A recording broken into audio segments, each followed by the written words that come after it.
Gracias, María. En primer término, creo que hay un consenso aquí en la necesidad de felicitar a todos y cada uno de los expositores, presentadores a las preguntas del público que nos ayudaron a enriquecer y a elevar el nivel de estas discusiones. Ahora, la tarea de resumir todo esto tan denso y tan rico no es fácil, pero voy a hacer un intento de la siguiente manera. Voy a referirme primero a unos temas transversales, a unos temas comunes que se trataron durante todo el día, y luego quisiera hacer referencia a unos temas específicos que me parecen relevantes, correspondientes a cada una de las sesiones.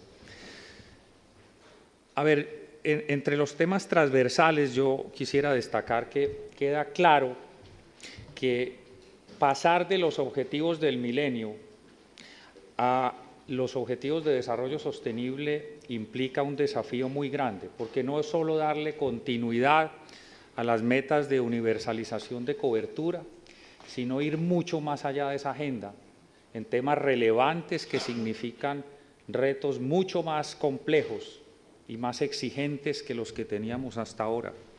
Esos retos tienen que ver con factores como la calidad del agua, la sostenibilidad de los servicios, la sostenibilidad y la calidad de la prestación de los servicios. Temas como la eficiencia, la seguridad hídrica, el tema del concepto de economía circular que cierre todo este ciclo de manejo integrado de los recursos. Y dentro de esto los temas de tratamiento de aguas residuales, reuso del agua para temas de agricultura y de industria.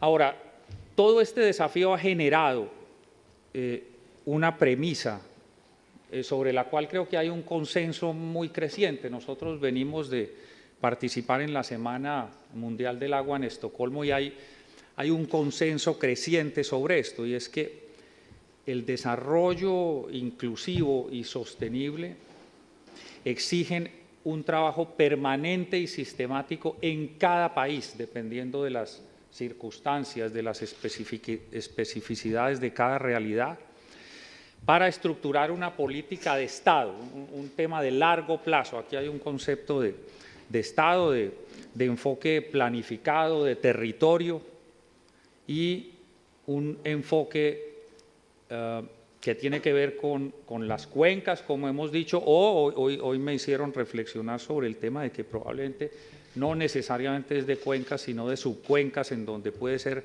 más efectivo y menos etéreo el trabajo real. CAF apoya a cada uno de sus países accionistas con esta visión y en el desarrollo de esa estructuración de este trabajo permanente. Ahora, esto ya no es más un lujo, yo creo que es una necesidad que es crucial para el balance de todos los usos que se han mencionado a lo largo del día, los usos y unos usuarios que compiten por un mismo recurso, un recurso que es limitado. Vimos el tema de la seguridad hídrica en ciudades, el tema de seguridad hídrica para la agricultura, el riego, la generación de energía.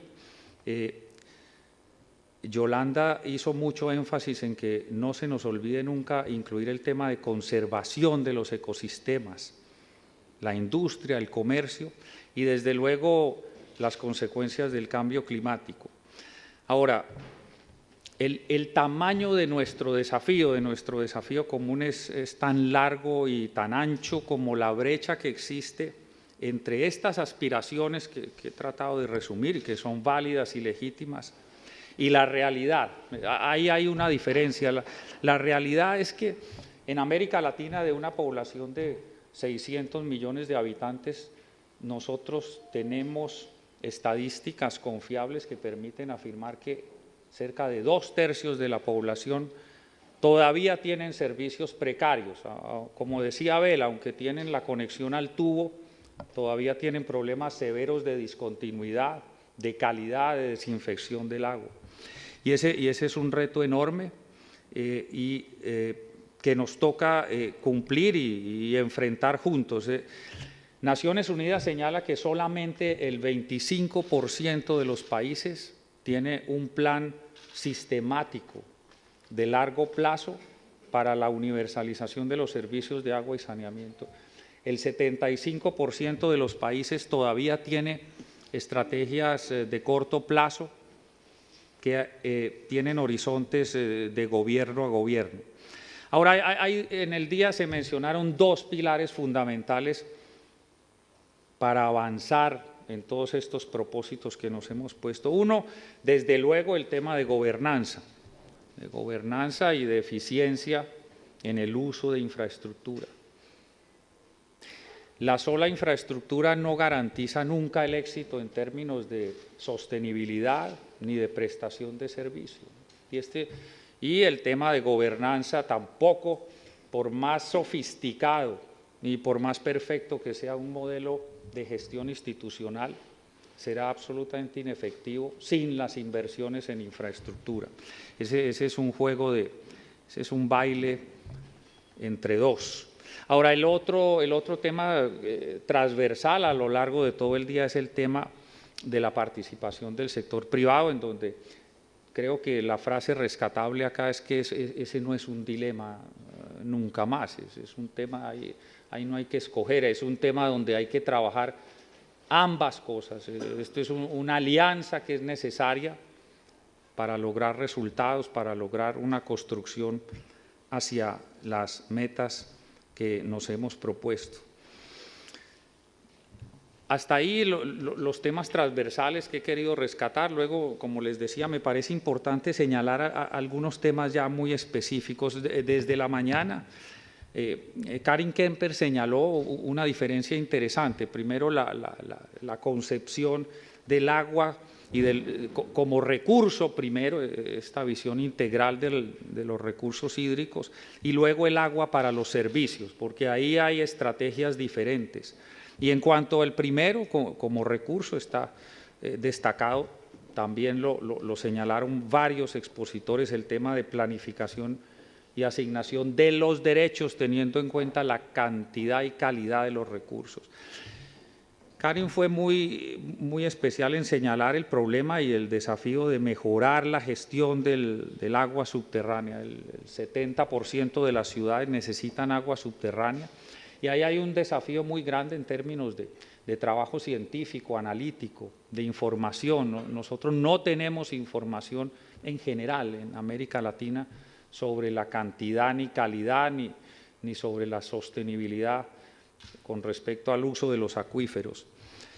Ahora, hay otra pregunta interesante que planteó Karin y es la necesidad de hacer un autoexamen, un autoanálisis país por país sobre la validez y la efectividad de los modelos de gestión. En América Latina no hemos podido encontrar un modelo de gestión eficiente para las ciudades intermedias y pequeñas y las zonas rurales.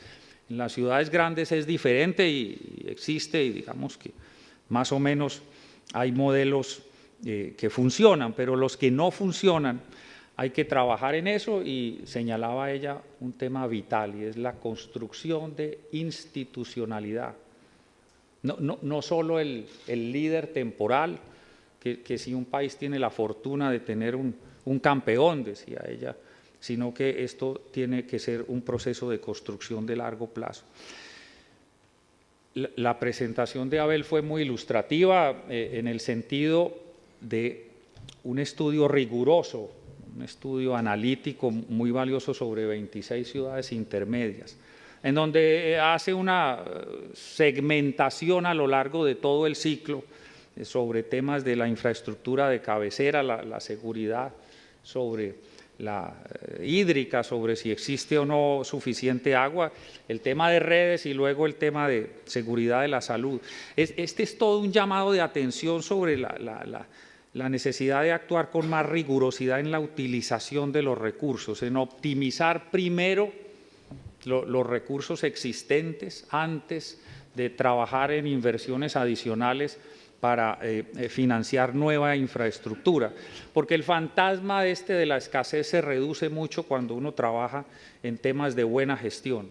Ahí hay unas cifras válidas donde el 92% de las ciudades podrían atender perfectamente una demanda eficiente.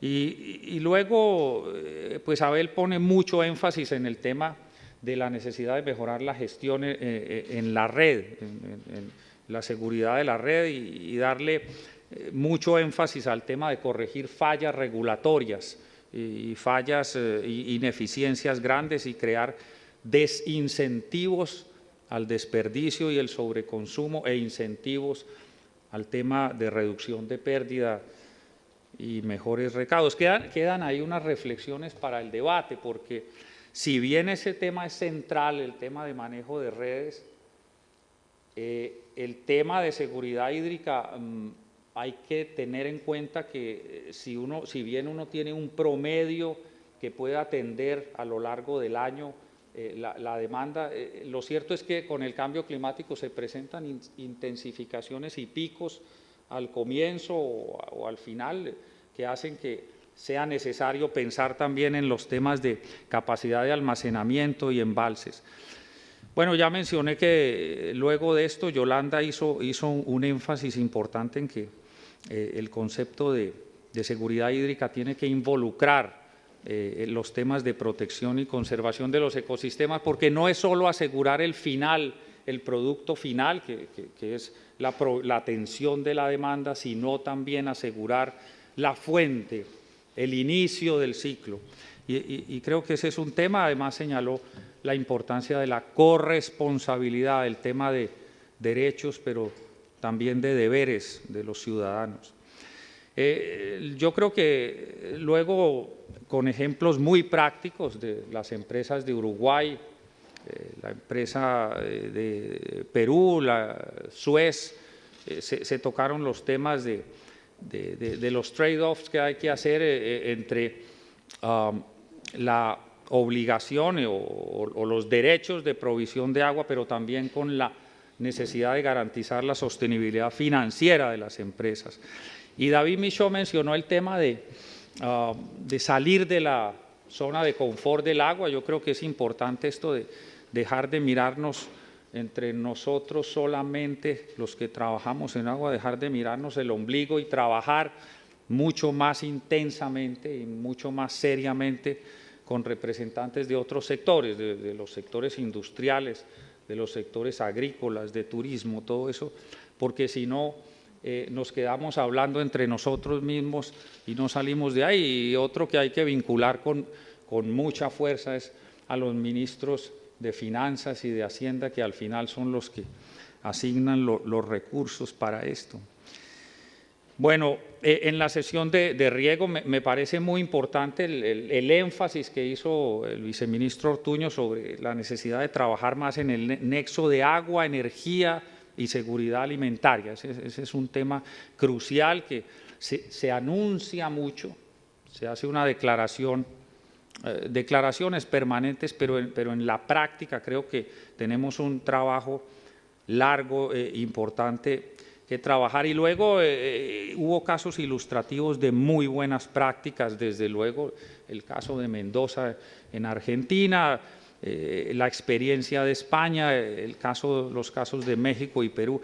Y ahí solamente quería enfatizar el tema de cómo las crisis han forzado o han promovido una cantidad de esfuerzos en términos de mejorar no solo la gestión del suministro, sino de pasar a un mejoramiento de la gestión de la demanda. Ese es un tema importante, pero el mensaje sería que no hay que esperar a que sea crítico y que hay que trabajar en el tema de la gestión de la demanda, es decir, producir más con menos agua o aprovechar mejor cada gota de agua en este tema de riegos. Los temas de la necesidad del diálogo, la participación de los usuarios es vital y se mencionó mucho. Y sobre todo hay otro tema que es esto de promover plataformas de consenso y mecanismos de resolución de conflictos desde el Estado Nacional. Si no, el tema de riego y los conflictos alrededor del agua serían muy difíciles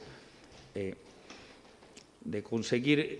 En el último panel me parece que lo importante es apoyar todas estas discusiones que se hicieron en el tema de la necesidad de aprovechar las curvas de aprendizaje que tanto España como América Latina hemos recorrido, con más o menos luces y sombras o dolores o espinas.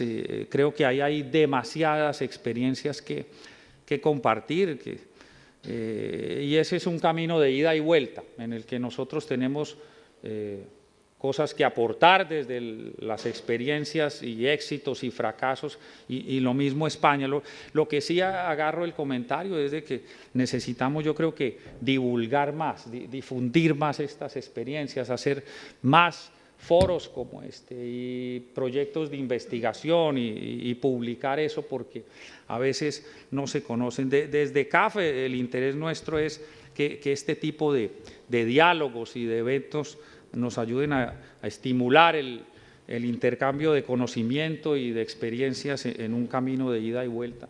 Nosotros estamos como estrategia de largo plazo tratando de promover las asociaciones, las alianzas, una red regional de información alrededor de objetivos de largo plazo. Estoy hablando hasta 2030, y apoyar junto con ustedes todos estos procesos. Para CAFE es de alta satisfacción haber podido sumar y aportar en este esfuerzo conjunto de conocimiento el día de hoy, y con eso he tratado de hacer un resumen lo más fiel posible. Les agradezco la paciencia a esta hora. Muchas gracias.